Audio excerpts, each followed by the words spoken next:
The rich tapestry of Potosí spread out before me, a city resting at the foot of the Serrica mountain, its silhouette dominating the horizon. Silver veins ran deep within, and tales of fortune had lured many like me. The promise of wealth, of a better future, and the mysteries of the deep awaited. As I stepped onto the worn path leading to the mine, the weight of my ancestors seemed to press upon my shoulders. Grandpa's stories of bravery, of men confronting the belly of the earth, resonated in my ears. The mine's entrance, shrouded in a misty veil, beckoned me forward as if it held secrets, whispering them through the gusts of wind. Amongst the labyrinth of tunnels and passages, I had been told, stood the guardian Altea.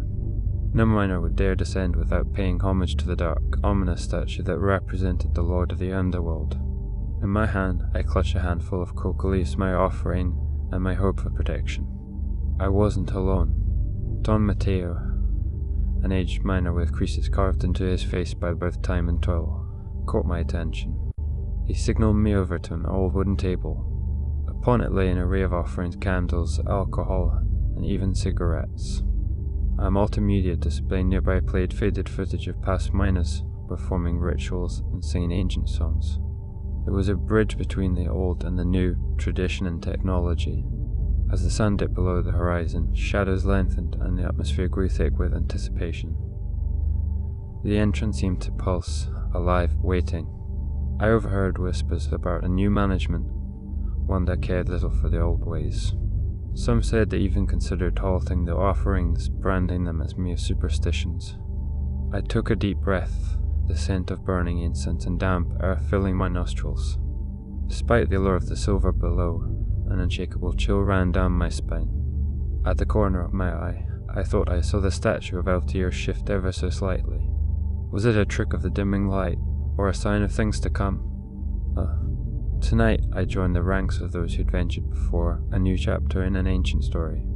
But as I prepared to descend, a soft, almost inaudible voice echoed, "Remember the offerings, respect the guardian." I looked around. No one was there. Just the wind, the mine, and the ever-watchful eyes of Alteo. First day's labour in the mines was demanding, but there was a rhythm to it. The symphony of pickaxes striking rock and men murmuring their own little prayers for safety. After what felt like an eternity in the belly of the earth, I emerged to the world above, only to find Don Mateo waiting by the entrance. He gestured towards a log, inviting me to sit beside him.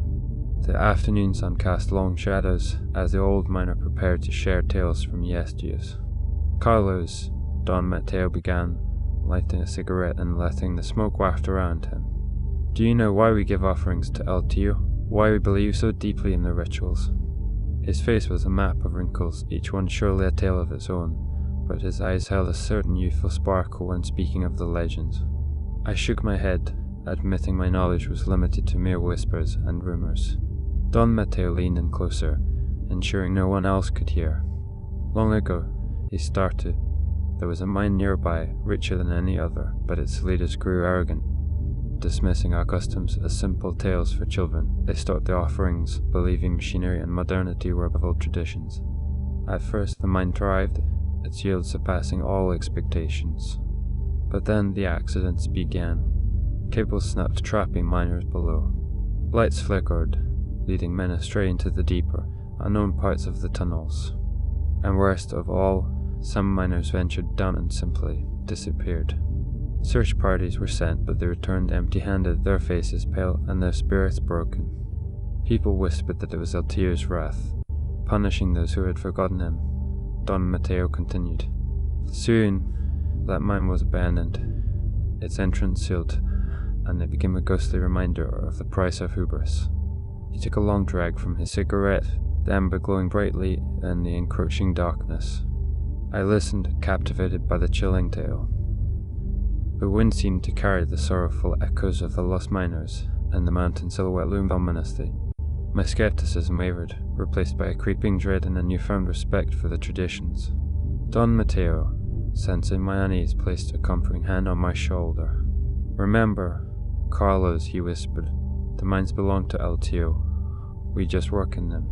He gazed at the sealed entrance of the cursed mine, his eyes distant and filled with memories of friends long gone.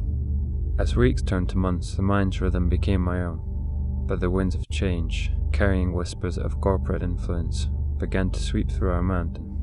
The impending takeover by a multinational corporation was the talk of the tanner company, more devoted to their balance sheets than to the pulse of Potosí's traditions. Mr. Herrera, the new site manager, embodied this change. Tall and angular, he wore a crisp suit that seemed out of place against the dusty backdrop of our town. From the beginning, it was clear that he viewed Potosí as a project, a relic to be updated. At his first town hall meeting, instead of trying to understand our ways, he announced his vision.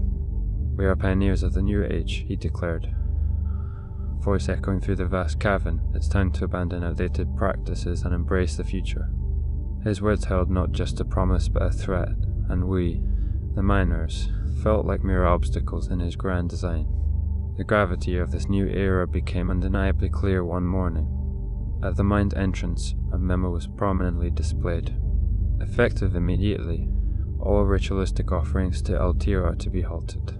It read further, "Such practices are outdated and do not align with the company's vision for a modern, profitable mine." Disbelief and murmurs spread among us. Yet, these sounds of dissent were quickly quelled by the watchful eyes of the new overseers. Without the traditional offerings, the shrine to El Tío, once alive with candles and coca leaves, felt desolate. The silence there was heavy, filled with the weight of absent prayers. "They don't understand," one miner said, trying to offer solace. "Surely they'll see the repercussions." But as days passed, a collective anxiety grew, rooted in the fear that we had been abandoned by the one entity we believed would always protect us. After an exhausting shift, I found solace in the quiet company of El Tío's statue. My lamp's feeble light barely touched its surface, yet something seemed amiss. Those stone eyes, usually inert, now seemed to hold a depth, a darkness. Was it my weariness playing tricks, or had our actions truly awakened something ancient? Don Mateo's warnings echoed in my mind, and a chilling realization settled. Had we stirred a force we weren't ready to reckon with? The days that followed were marked with an unease that clung to the air like the dust from the mine's depths. It began subtly. The sturdy drills would sputter and die without reason, and the overhead lights would flicker, casting unpredictable shadows on the tunnel walls. Even the oldest among us, used to the mine's quirks, would pause, their faces reflecting a mix of confusion and dread. We began to share hushed tales in the mess hall, tales of shadows in the periphery that moved with intention, of cold spots in the tunnels where there should have been warmth. It wasn't long before the first stories of figures emerged, blurry forms that would vanish when gazed upon directly, as if mocking our very sanity. My friend Lewis claimed to have seen a silhouette resembling a miner, but with eyes that glowed a fierce red. He wasn't given to flights of fancy, so his tale held weight among us. More than once, while working the deep veins, I felt a gaze prickling the back of my neck. Turning around would reveal nothing but darkness and the distant hum of machinery. But the feeling persisted, a watchful presence hovering just out of sight. My colleagues felt it too. Some began wearing amulets and talismans, while others whispered prayers before descending into the abyss. Sleep became a luxury in those tense days. Lying in my bed, the stillness of the night was punctuated only by the occasional howl of the wind. But soon another sound joined the nocturnal chorus. Faint whispers, like the rustling of leaves, would dance outside my window.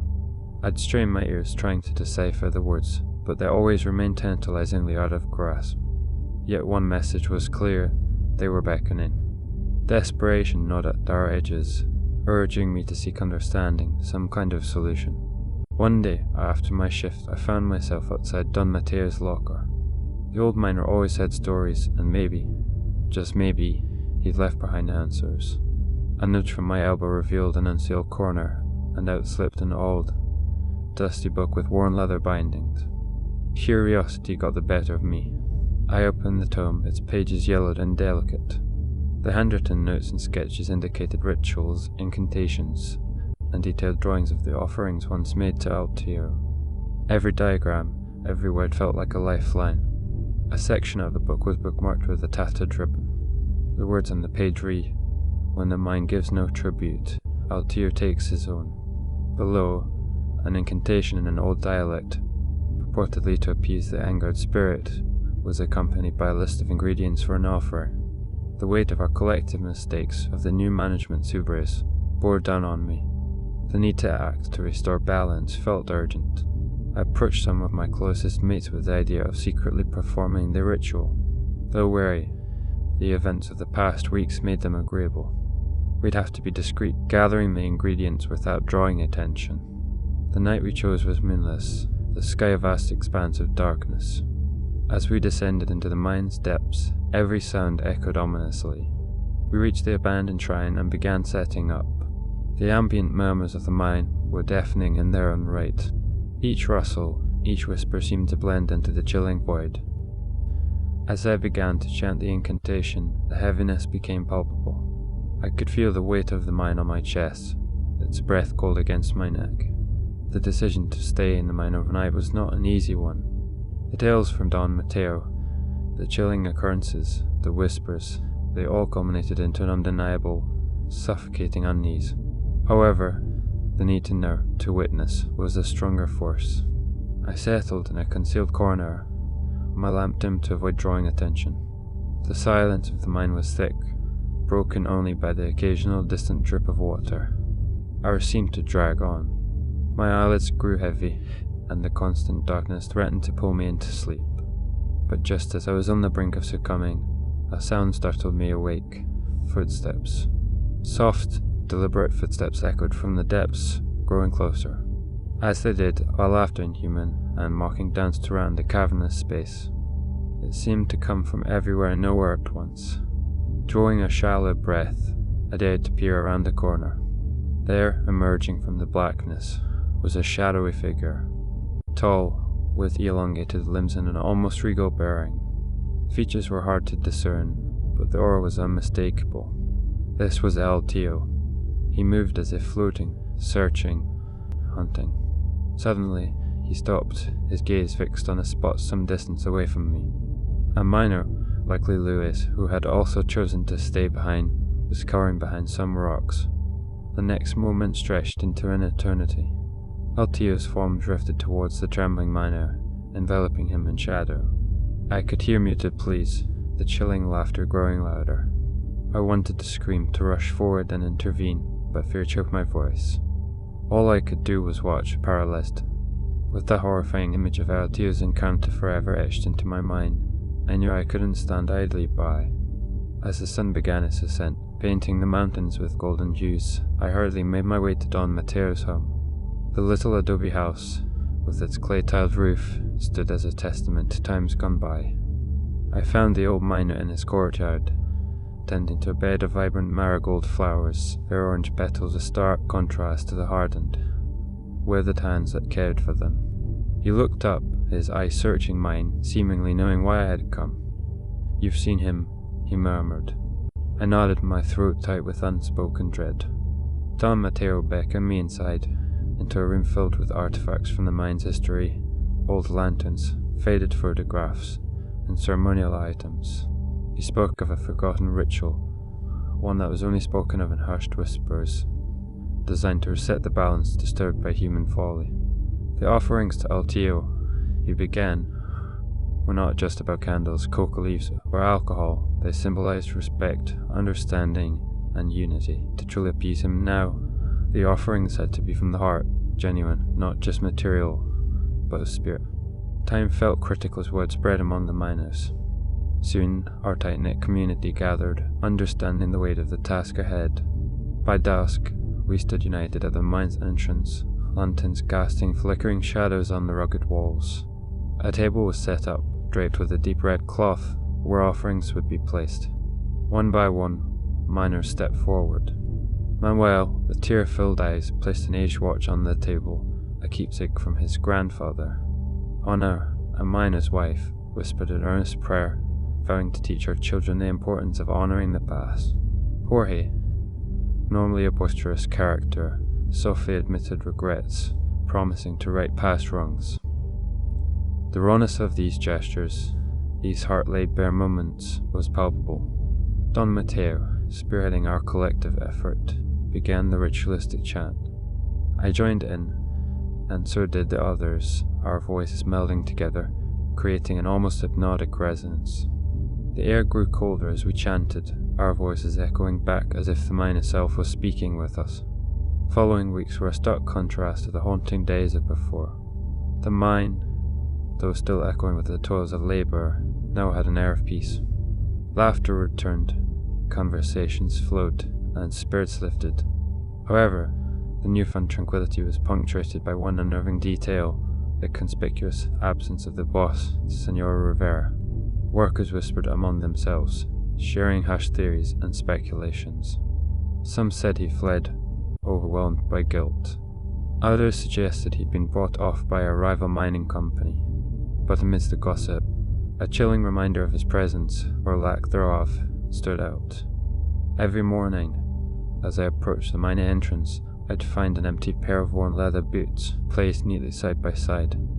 Each day, a fresh pair unmistakably belonging to Senor Rivera. One evening, as the sun cast its golden hues across the Bolivian landscape, I approached Don Mateo, seeking clarity. He looked into the distance, a grey expression on his face. "El Tio may forgive," he began, his voice heavy with meaning, but he never forgets. The weight of all I had witnessed pressed on my soul. The laughter of my fellow miners, once a comforting sound, now felt distant. Every shadow held a memory, every echo a ghostly reminder. It became clear to me that my time in the mines had come to an end. Before leaving, I felt a pull to visit the mine one last time, to pay my respects and find closure. As I ventured deeper, the familiar dampness and darkness embraced me. But as I reached the central chamber, a new sight awaited. A freshly sculpted statue of El Tio, even more intricate than before. And there, prominently in its stone hand, was Senor Rivera's unmistakable watch, its gold surface gleaming faintly in the dim light. Standing there, the reality of the mine's legend sunk in fully. I realized the importance of honoring traditions, of respecting forces beyond our understanding. With a heavy heart, I bade farewell to Don Mateo and set out for a new chapter in life. As I left Potosí behind, I promised never to forget the power of the unseen and the stories that bridge generations.